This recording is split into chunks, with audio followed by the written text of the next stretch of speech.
आज हम लोग पढ़ेंगे क्लास 10 गणित में अभ्यास 4 जो है क्यूबॉइड या आयतघन। अब क्यूबॉइड या आयतघन इसका एक और नाम है जिसे इंग्लिश में कहते हैं रेक्टेंगुलर पैरेललोपिपेड या हिंदी में इसे कहता है समकोणीय समानांतर षष्ठफलक। अब समकोणीय समानांतर षष्ठफलक या रेक्टेंगुलर पैरेललोपिपेड इतना बड़ा नाम न कह के अब उससे बहुत ही आसान और सुविधाजनक नाम है क्यूबॉइड या हिंदी में आयतघन। अब क्यूबॉइड या आयतघन ये है क्या? ये है एक आकार का नाम। किस आकार का नाम? अब इस आकार को तुमने हमेशा देखा होगा जो मैं बनाने जा रहा हूं, ध्यान से देखो।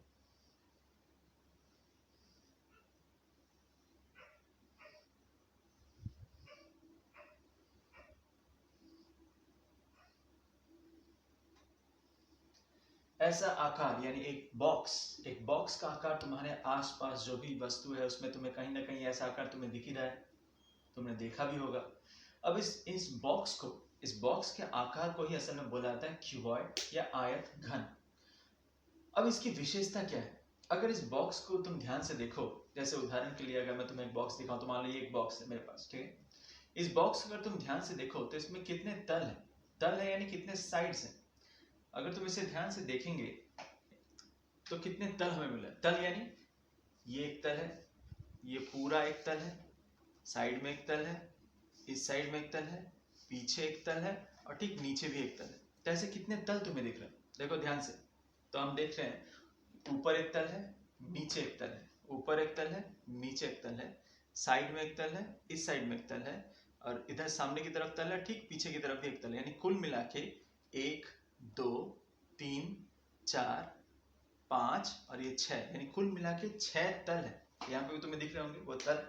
अगर नाम दे दे, नंबर दे दे, ये 1, ये 2, ये साइड वाला 3, इस साइड वाला 4, पीछे वाले को हम 5 कहते हैं और सामने वाले को 6, ठीक है।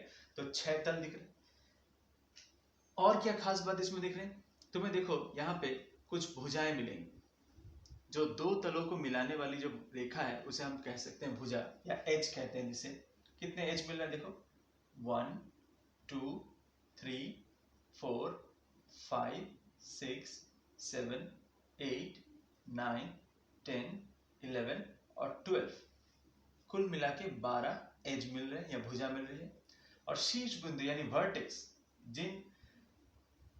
जहां पे भुजाएं आके मिलती है, जिस बिंदु पे आके मिलती है, उन बिंदुओं को वर्टेक्स या शीर्ष बिंदु कहते हैं। जैसे यहाँ पे हमें कितने मिल रहे हैं? 1, ये 2, ये 3, ये 4, ये 5, ये 6, ये 7 और ये 8, 8 शीर्ष बिंदु मिल रहे हैं। इसे अगर हम लिख लें तो हम यहाँ देखेंगे तलों की संख्या। कुल तल हमें मिल रही है 6, भुजा ये हमें मिल रही है कितनी? 12 और शीर्ष बिंदु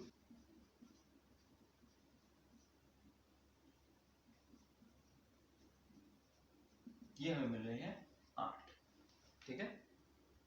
कुल मिला के तल यानी साइड्स हमें मिल रही है 6, एज यानी भुजा हमें मिल रही है 12 और वर्टेक्स यानी शीर्ष बिंदु हमें मिल रहे हैं 8, ठीक है।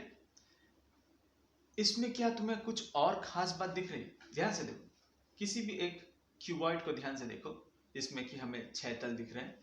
इन तलों में क्या खास बात है? देखो ये जो तल है इसका जो आकार है ठीक वैसा ही तल इसके विपरीत में है यहाँ पे, ठीक। ऊपर वाला जो तल है उसका जो आकार है ठीक वैसा ही तल तुम्हें नीचे भी मिलेगा, ठीक। और ये साइड में जो तल है ठीक वैसा ही आकार तुम्हें इस साइड में मिलेगा।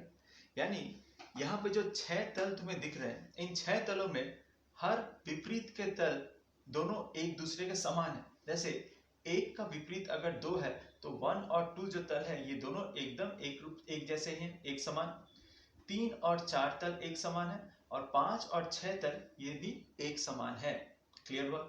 यानी तल 1 का जो क्षेत्रफल होगा तल 2 का क्षेत्रफल भी वही होगा, दोनों का एरिया बराबर होगा। तल 3 का जो क्षेत्रफल होगा तल 4 का क्षेत्रफल वही होगा, ठीक। उसी प्रकार से तल 6 का जो क्षेत्रफल होगा तल 5 का क्षेत्रफल उसका क्षेत्रफल भी बराबर होगा। अब इसको अगर तुम अपने कमरा, जिस कमरे में तुम बैठे हो उसी कमरे को अगर ध्यान से देखो तो वो कमरा जिस कमरे में तुम बैठे हो उस कमरे का आकार भी एक क्यूबॉइड या आयतघन ही है। उसमें भी देखो तुम्हें 4 दीवारें दिख रही हैं, ऊपर का तुम्हें छत दिख रहा है और नीचे जो है तल वो भी दिख रहा है।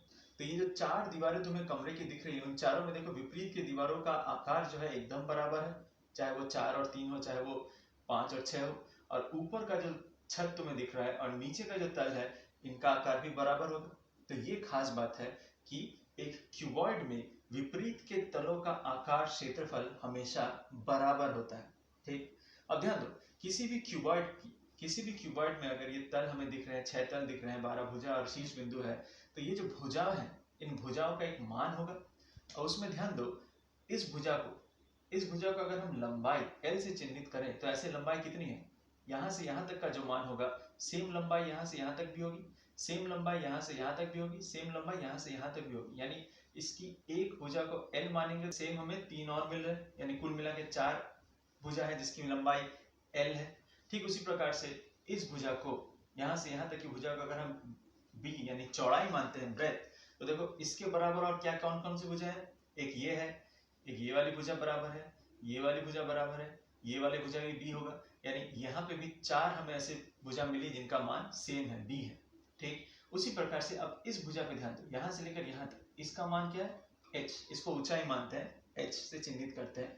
तो इस भुजा का जो मान होगा, यहाँ से यहाँ तक की भुजा का मान भी वही होगा, यहाँ से यहाँ तक भुजा का मान भी वही होगा, और यहाँ से यहाँ तक भुजा का मान भी सेम होगा। यानी यहाँ पे भी हमें 4 ऐसी भुजाएं मिल रही है जिनका मान सेम है। क्लियर हुआ, समझ में आया? तो हमने देखा कि एक क्यूबॉइड, एक आयत घन में 3 मानों के जरिए हम इसके संपूर्ण मान को दर्शा सकते हैं। कहने का मतलब यह है कि किसी भी क्यूबॉइड के संपूर्ण मान को जानने के लिए, भुजाओं के मान को जानने के लिए सिर्फ हमें उसकी लंबाई, चौड़ाई और ऊंचाई का बोध होने से ही हम एक क्यूबॉइड या आयत घन के संपूर्ण भुजाओं का मान जान सकते हैं। क्लियर? अब हम जानने की कोशिश करते हैं कि किसी भी क्यूबॉइड या आयत घन के समग्र तल का क्षेत्रफल, यानी इसमें जितने भी तल है, जो कुल मिला के 6 तल है, उन 6 तलों का क्षेत्रफल कितना होता है। अब ध्यान से देखो, यहाँ पे ये समग्र तल का क्षेत्रफल हम याद करने से अच्छा अगर इसे हम समझ जाए तो कभी भी हम इसे भूलेंगे नहीं। कैसे? ध्यान से देखो, यहाँ हमने जाना कि किसी भी क्यूबॉइड या आयत घन के 6 तल होते हैं जिसमें विपरीत के जो तल होते हैं उनका मान, उनका क्षेत्रफल बराबर होता है। तो सबसे पहले अगर हम नाम से ही देखें, A, B, F और E, A, B, F और E, ये तुम्हें तल दिख रहा है सबसे सामने वाला। इस तल का क्षेत्रफल अगर हमें निकालना हो तो ये हमें दिख रहा है कि ये एक आयताकार आकार का है, और अगर आयताकार आकार का है तो उसकी लंबाई और चौड़ाई, या लंबाई या ऊंचाई से ही, किसी भी 2 भुजाओं के मान से ही हम उसका क्षेत्रफल निकाल सकते हैं। तो A, B, E और F, A, B, F और E, इसकी मुझे लंबाई तो L दिख रही है, और ये जो भुजा है B है, ये इसका मान कितना है, इसका मान है H, क्योंकि GC का मान H है तो BF का मान भी H ही होगा। तो AB जो L है और BF जो कि H है, इन 2 भुजाओं के मान से ही हम आसानी से ABFE का क्षेत्रफल निकाल सकते हैं। वो क्या होगा?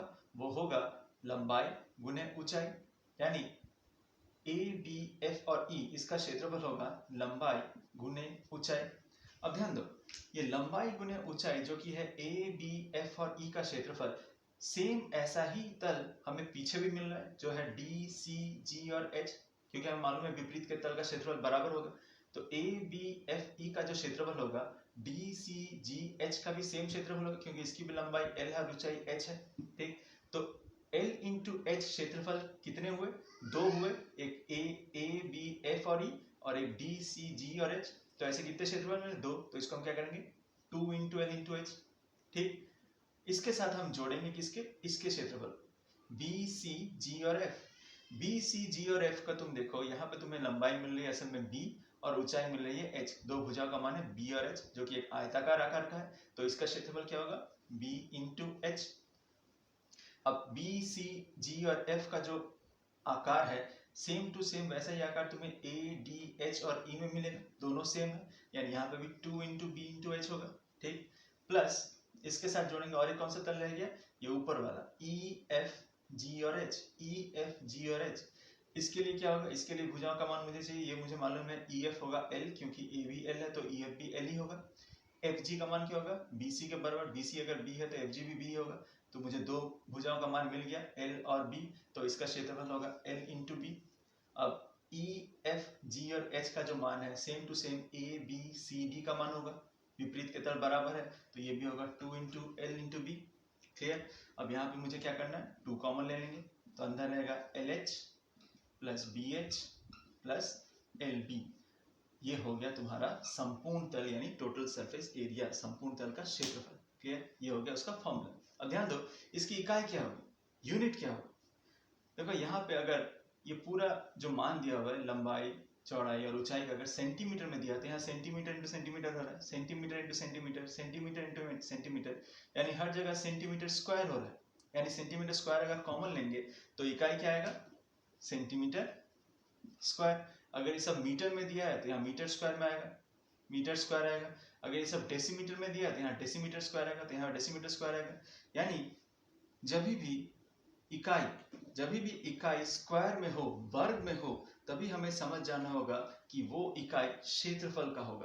और हमारे इस क्यूबॉइड या आयतघन के केस में वो इकाई होगा समग्र तल के क्षेत्रफल का, अगर इकाई सेंटीमीटर स्क्वायर में दिया। ठीक, अब हम जानने की कोशिश करते हैं कि एक क्यूबॉइड या आयतघन का आयतन या वॉल्यूम या आयतन ये क्या होगा। ध्यान से देखो, वॉल्यूम या आयतन का क्या मतलब। वॉल्यूम या आयतन एक क्यूबॉइड के लिए यानी एक 3 डायमेंशनल पिक्चर के लिए या 3D पिक्चर के लिए, 3D आकार के लिए क्यूबॉइड का आयतन या जिसकी परिभाषा किसी भी क्यूबॉइड या आयतघन का आयतन या वॉल्यूम, वो क्या होगा, कोई घन वस्तु जितने परिमाण में स्थान घेरती है उसके संपूर्ण तल, इसके 6 तल मिलकर संपूर्ण रूप से जितने परिमाण में स्थान घेर रहे हैं उसे ही कहा जाएगा उसका आयतन। या सिंपल शब्दों में कहा जाए कि कितना परिमाण ये घेर सकती है, उसी को कहा जाएगा क्यूबॉइड या आयतघन या किसी भी 3D आकार का आयतन। तो आयतन जानने के लिए, किसी भी क्यूबॉइड का आयतन जानने के लिए हमें सिर्फ 3 चीजें जाननी होती है। एक तो उसकी लंबाई, उसकी चौड़ाई और उसकी ऊंचाई। और लंबाई गुने चौड़ाई गुने ऊंचाई, L into B into H अगर करें, तीनों भुजाओं का गुण अगर कर दें, लंबाई गुने चौड़ाई गुने ऊंचाई, तो गुणफल जो होगा वही असल में होगा इस आयतघन का आयतन या वॉल्यूम। अब आयतघन का जो इकाई होगा, यूनिट जो होगा, देखो अगर ये सेंटीमीटर में दिया हुआ है तो centimetre into centimetre into centimetre असल में क्या होगा, सेंटीमीटर क्यूब। या मीटर में दिया है तो मीटर क्यूब, डेसीमीटर में दिया है तो डेसीमीटर क्यूब। यानी कभी भी आयतन की जो इकाई होगी वो हमेशा घन में आएगी यानी क्यूब में आएगी। ठीक, कभी भी आयतन की इकाई स्क्वायर में नहीं होगी। यानी सवाल में कभी भी अगर इकाई में तुम देखो क्यूब है या घन के रूप में दिया है तो समझ लेना होगा कि वो असल में आयतन ही समझा रही होगी। अब हम देखते हैं क्यूबॉइड के अलावा एक प्रकार का और चित्र जो हमें देखने को मिलता है वो है क्यूब का। अब हम देख रहे हैं एक क्यूब या घन। अब इसकी विशेषता क्या है, क्यूब या घन की विशेषता ये है कि ये भी एक घन के जैसा ही दिख रहा है, लेकिन इसमें और इसमें एक असमानता वो ये है कि आयतघन की लंबाई और चौड़ाई और ऊंचाई इन तीनों का मान अलग अलग हो सकता है, लेकिन क्यूब या घन के तीनों भुजाओं का मान यानी लंबाई चौड़ाई और ऊंचाई, इन तीनों का मान हमेशा बराबर होगा। यानी इस भुजा का मान अगर a है तो चौड़ाई भी a ही होगी और ऊंचाई भी a ही, यानी तीनों भुजाओं का मान सेम होगा। कहने का मतलब ये, 3 भुजा अगर सेम है तो इस क्यूब में भी जो 12 भुजाएं हैं उन सभी का मान सेम होगा जो a ही होगा। इसको इनडायरेक्टली ये भी कह सकते हैं कि इसके जितने भी तल हैं यानी 6 जो तल है उन 6 तलों का मान क्षेत्रफल बराबर होगा। यानी इसके एक तल का मान जो हम देख रहे हैं कि एक तल एक वर्ग के रूप में, स्क्वायर के रूप में है और स्क्वायर का क्षेत्रफल होता है भुजा का स्क्वायर। जो हम देख रहे हैं कि इस भुजा का मान अगर a है तो ये वाली भुजा भी a है, तो इस एक तल का मान होगा a स्क्वायर क्षेत्रफल। तो बाकी जो 6 तल है उन 6 तल का मान भी सेम होगा a स्क्वायर यानी 6a स्क्वायर होगा। वो हम देखते हैं वो किस तरह से निकलता है, ध्यान से देखो। तो हम देख रहे हैं कि एक समग्र तल का क्षेत्रफल क्यूबॉइड के लिए हमने देखा L into H, B into H, twice के रूप में, सब ट्वाइस है। तो इस केस में क्या होगा, इस केस में देखो हर भुजाएं L, H और B ये तीनों का मान A है, तो इसी फॉर्मूला में अगर हम सबको सेम कर दें यानी 2a इंटू ए प्लस 2a इंटू ए प्लस 2a इंटू ए कर ही सकते हैं, क्योंकि लंबाई चौड़ाई और ऊंचाई सब a है तो 2a इंटू ए होगा, यहाँ पे प्लस 2a इंटू ए, यहाँ पे प्लस 2a इंटू ए होगा। तो असल में होगा कितना, देखो 2a² plus 2a² plus 2a², सबको जोड़ेंगे तो आएगा 6a²। क्लियर? ठीक, यानी एक क्यूब या घन के समग्र तल का क्षेत्रफल या टोटल सरफेस एरिया होता है 6a²। क्लियर हुआ? तो हम ये तो जानते हैं कि अब हम देखते हैं कि एक आयत घन के लिए जैसे हमने जाना उसका वॉल्यूम में आयतन होता है लंबाई इंटू चौड़ाई इंटू ऊंचाई, तो क्या तुम ये निकाल सकते हो कि क्यूब या घन के लिए आयतन क्या होगा? वीडियो को थोड़ा पॉज करो और करने की कोशिश करो। अगर तुमने कर लिया तो देखो, लंबाई, चौड़ाई और ऊंचाई, इन तीनों का मान a इंटू a है, और a इंटू ऐसा में क्या होगा? a cube. यानी एक क्यूब या घन का जो आयतन होगा वो होगा a क्यूब, यानी भुजा का घन, यानी भुजा का क्यूब। और इसका यूनिट भी same centimetre cube, metre cube या डेसीमीटर क्यूब में आएगा। क्लियर हुआ? अब हम जानने की कोशिश करते हैं कि एक क्यूबॉइड या आयत घन में सबसे बड़ी लंबाई क्या हो सकती है? सबसे बड़ी लंबाई क्या हो सकती है? क्या वो a से b हो सकती है? क्या वो b से c सबसे बड़ी हो सकती है? क्या वो g से c सबसे बड़ी हो सकती है? सबसे बड़ी लंबाई कहां से कहां तक हो सकती है? इसी को अगर एक सवाल के रूप में कहें कि मान लो जिस कमरे में तुम बैठे हो वो भी एक घन आयत घन है, यानी क्यूबॉइड के आकार का है। अब सोचो उस कमरे में सबसे बड़ी, अगर मैं कहा जाए कि सबसे बड़ा अगर कोई एक मान लो लोहे का पाइप है, ठीक, सबसे बड़ा कितना बड़ा एक लोहे का पाइप रखा जा सकता है उस कमरे में जिस कमरे में तुम बैठे हो? तुम थोड़ा सोचोगे तो तुम्हें पता चलेगा कि सबसे बड़ा जो लोहे का पाइप तुम अपने कमरे में रख सकते हो वो कहां से हो सकता है? देखो, किसी भी शीर्ष बिंदु, कोई भी एक शीर्ष बिंदु ले ले, जैसे हमने यहाँ ए लिया है, इस शीर्ष बिंदु से विपरीत के जो डायगोनली विपरीत होगा यानी जी, यहां तक की जो दूरी है वही असल में सबसे बड़ी दूरी है किसी भी एक आयत घन की या क्यूबॉइड की, या एक कमरे में सबसे बड़ा लोहे का जो अगर मान ले कोई पाइप रखना है तो वो A से G हो सकता है, जो सबसे बड़ा हो सकता है। ठीक, अब अगर ये कहा जाए कि A से G का मान क्या होगा, A से G का मान कैसे निकालें, कितना बड़ा हो सकता है, तो ये निकालने के लिए हमें कुछ पुराने नियमों को जानना होगा जो हमने क्लास 9 में जाना था, जो कि था पाइथागोरस थ्योरम, जो कि हमेशा एक समकोण त्रिभुज पे काम करता है। तो यहाँ पे तुम्हें एक समकोण त्रिभुज खोजना होगा। तो सबसे पहले हम देख सकते हैं, अगर हम A से C को जोड़ दें तो तुम्हें यहाँ दिख रहा होगा A, B और C। A, B और C तुम्हें एक समकोण त्रिभुज दिख रहा है, क्योंकि हमें मालूम है किसी भी क्यूबॉइड के जो कोण होते हैं वो सब 90 डिग्री के ही होते हैं। तो A, B और C तुम्हें एक समकोण त्रिभुज दिख रहा है, जिसमें हमें मालूम है कि AB को हम मानते हैं लंबाई, BC को मानते हैं चौड़ाई और GC को मानते हैं ऊंचाई। तो ABC त्रिभुज में तुम्हें त्रिभुज ABC, इस त्रिभुज में हम कह सकते हैं कि AC जो होगा वो होगा विकर्ण यानी कर्ण होगा, और कर्ण का स्क्वायर पाइथागोरस थ्योरम में हमें मालूम है AC स्क्वायर कर्ण स्क्वायर इक्वल टू लंब स्क्वायर यानी AB स्क्वायर प्लस आधार स्क्वायर यानी BC स्क्वायर। तो यहाँ देख रहे हैं AB का मान L है तो L स्क्वायर होगा, और BC का मान B है यानी B स्क्वायर होगा, और ये है AC स्क्वायर। तो फिर AC का मान क्या होगा? Root over of L square plus B square, यानी ये जो AC भुजा है इसका मान होगा root over of L square plus B square. Clear? अब तुम्हें एक और त्रिभुज दिख रहा होगा AC और G। ACG ये भी तुम्हें एक समकोण त्रिभुज दिख रहा है, क्योंकि ये कोण भी 90 डिग्री का ही होगा। तो त्रिभुज AC और G त्रिभुज में ध्यान से देखो।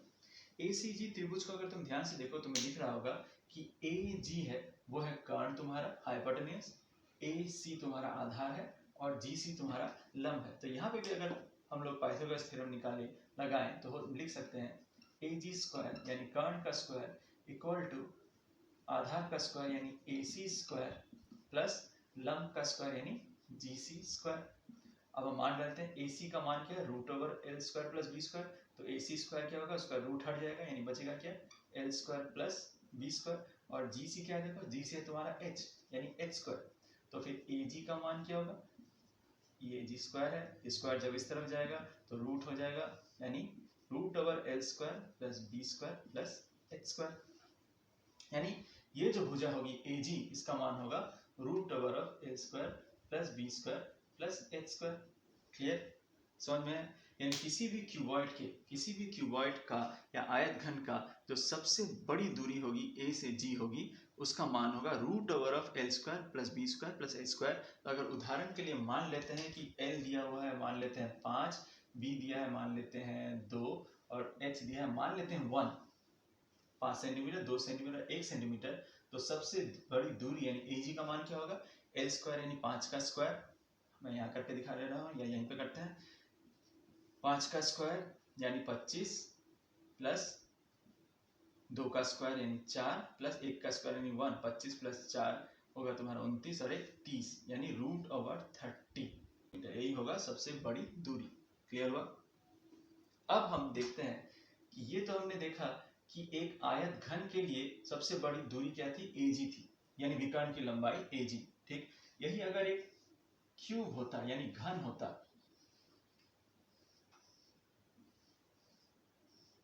मान लेते हैं ये घन है, तो एक घन की भी सबसे बड़ी दूरी क्या हो सकती है, इस बिंदु से इस बिंदु तक की दूरी होगी सबसे बड़ी दूरी। ठीक, उसका मान कैसे निकालें, हमें मालूम है घन में हर भुजा का मान सेम होता है, एक भुजा ए है तो हर भुजा ए होगी, लंबाई भी है, चौड़ाई भी है और ऊंचाई भी है।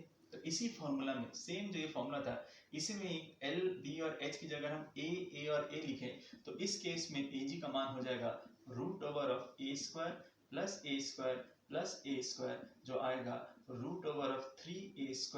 अब स्क्वायर है और रूट है तो a बाहर आ जाएगा, अंदर आ जाएगा 3, जैसे हम लिख सकते हैं √3 × a, सेंटीमीटर या मीटर या डेसीमीटर।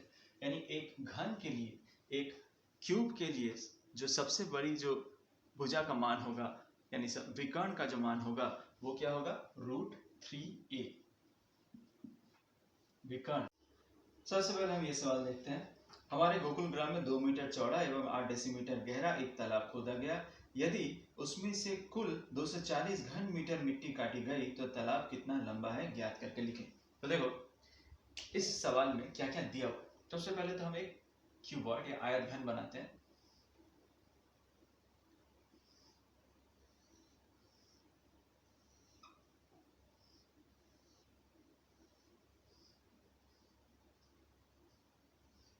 और हमारे सवाल में क्या क्या दिया है इस आयत घन के बारे में ध्यान से देखते हैं। हमारे गोकुल ग्राम में 2 मीटर चौड़ा 8 डेसीमीटर गहरा, 2 मीटर चौड़ा यानी ये जो चौड़ाई है ये चौड़ाई दिया है 2 मीटर। अब जमीन के तल से खोदा गया है यानी नीचे की तरफ ऊंचाई है, ऊंचाई जो है वो असल में नीचे की तरफ है, जो है गहराई, ऊंचाई अब इस सवाल में गहराई बन गई जो है 8 डेसीमीटर। 8 डेसीमीटर गहरा एक तालाब खोदा जा रहा है। तालाब खोद के क्या कर रहे हैं, यहाँ से मिट्टी निकाल, यहाँ से मिट्टी निकाली जा रही है, इसके अंदर से कितनी मिट्टी निकाली जा रही है वो दिया हुआ है, तो टोटल मिट्टी निकाली गई वो दिया हुआ है 240 मीटर क्यूब, घन मीटर या 240 मीटर क्यूब, ये है मिट्टी। अब देखो सवाल में ये नहीं बोला ये 240 क्या है, सवाल में नहीं बोला गया, लेकिन हमने ये जाना है कि जब भी किसी भी संख्या के साथ जो इकाई होगी क्यूब में जब होगी, यहाँ पे जैसे मीटर क्यूब है तो मीटर क्यूब में इकाई हमेशा आयतन की होगी, यानी ये जो 240 है ये क्या है, यह आयतन, वॉल्यूम। किसका आयतन, इस मिट्टी का आयतन जो इस गड्ढे से निकाली गई है, यानी असल में इसी गड्ढे से जो मिट्टी निकाली गई जो 240 मीटर क्यूब है, तो असल में इस गड्ढे का आयतन ही 240 मीटर क्यूब होगा क्योंकि वहीं से तो मिट्टी निकाली गई। यानी ये जो गड्ढा बना है जिसकी लंबाई हमें नहीं मालूम, जिसे हम मान लेते हैं x मीटर, इसकी लंबाई को हम मान लेते हैं x मीटर, चौड़ाई दिया हुआ है 2 मीटर और गहराई दिया हुआ है 8 डेसीमीटर। तो लंबाई, चौड़ाई और गहराई से उत्पन्न जो आयतन होगा वो असल में क्या है, 240 मीटर क्यूब, क्योंकि सवाल में दिया ही हुआ है कि यहीं से मिट्टी बाहर निकाली गई जिसका मान है 240 मीटर क्यूब। यानी प्रश्न अनुसार हम लिख सकते हैं, प्रश्न अनुसार हम लिख सकते हैं आयतन बराबर 240 मीटर क्यूब। अब ये आयतन किसका, इस तालाब का, हमारे सवाल में तालाब का है, तालाब का लंबाई क्या है जो हमने माना है x मीटर में है, चौड़ाई दिया है 2 मीटर, यहाँ पे ध्यान दो ये मीटर में हमने माना है, ये मीटर में दिया हुआ है, लेकिन सिर्फ यही एक इकाई है जो डेसीमीटर में दिया है, बाकी सब कुछ मीटर ही में है। यानी हम कोशिश करेंगे ये जो डेसीमीटर इसे मीटर में ले जाए, तो हमें जैसे मालूम है कि 1 मीटर बराबर होता है 10 डेसीमीटर, यानी 1 डेसीमीटर बराबर होगा 1/10 मीटर, यानी 8 डेसीमीटर बराबर होगा 8/10 मीटर, जो असल में होगा 0.8 मीटर। यानी यहाँ पे जो x लंबाई, चौड़ाई 2 और ऊंचाई यानी इस सवाल में गहराई 8 डेसीमीटर, 8 डेसीमीटर को लिख सकते हैं 0.8 मीटर, ये असल में कितना दिया है 240। क्लियर? अब यहाँ से हम क्या करेंगे, x का मान निकालें, x बराबर होगा 240 बटा 2 इंटू 0.8। ठीक, अब इसको जब हम काटेंगे तो काट के हम देखेंगे आएगा 150 मीटर। ठीक, वो आएगा 150 मीटर। तो ये जो लंबाई होगी इस तालाब की वो कितनी होगी, 150 मीटर की। समझ गए। नेक्स्ट सवाल देखते हैं।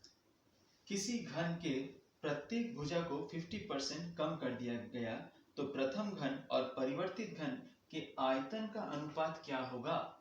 तो प्रश्न अनुसार ध्यान से देखो, दो घनों के बारे में बताया जा रहा है, यानी क्यूब। हम दो घन बनाते हैं, ये रहा एक घन,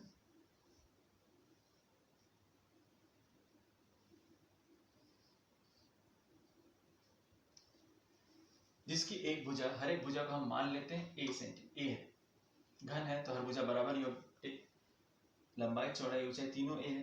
सवाल में बोला है किसी घन की प्रत्येक भुजा को 50% कम कर दिया गया है, यानी ये एक घन है, इसकी हर भुजा को 50% कम यानी छोटा कर दिया, यानी दूसरा एक और जो घन होगा वो इससे छोटा ही बनेगा क्योंकि इसका मान, इसकी हर भुजा का मान 50% कम हो गया। ठीक, अब हमें सबसे पहले ये निकालना है कि इस भुजा, ये जो घन है जिसकी हर भुजा को हमने a माना है, तो 50% कम करने के बाद इस घन का हर भुजा का मान क्या होगा। ठीक है, यानी जो नया भुजा होगा 50% कम करने के बाद इस घन का हर भुजा का मान निकालने के लिए देखो हम क्या करेंगे। हमें मालूम है कि जो घन था उसकी हर भुजा का मान a है और इसको कितना कम किया गया, 50% कम किया। किसका 50%, a का 50%। यानी सबसे पहले हम निकाल लेंगे कि a का 50% कितना होगा। हमें कमी जो होगा, भुजा में कमी, ये सबसे पहले निकालेंगे। कितनी कमी, a का 50%, a का 50%, इसे लिखेंगे कैसे, a इंटू 50/100। इसे काटेंगे तो आएगा कितना, यहाँ 2 आएगा, यानी a/2, यानी a का 50% हो रहा है a/2। अब ये क्या है, क्या यही भुजा का मान है, नहीं, 50% कम हुआ है, यानी नई जो भुजा होगा, नए घन की भुजा, नए घन की भुजा पुराने घन की भुजा से 50% कम है, उससे 50% कम, यानी पुराने घन का भुजा था a, उसमें से 50% कम, यानी उसमें से a/2 माइनस होगा। तो असल में देखो इसका जब लसा करेंगे तो ये होगा 2a माइनस a/2, जो असल में a/2 ही आएगा। यानी नया जो घन होगा उसकी हर भुजा का मान असल में कितना है, a/2, यानी लंबाई चौड़ाई ऊंचाई तीनों ही है a/2। अब हम इस सवाल में प्रश्न अनुसार क्या बोला गया है, देखो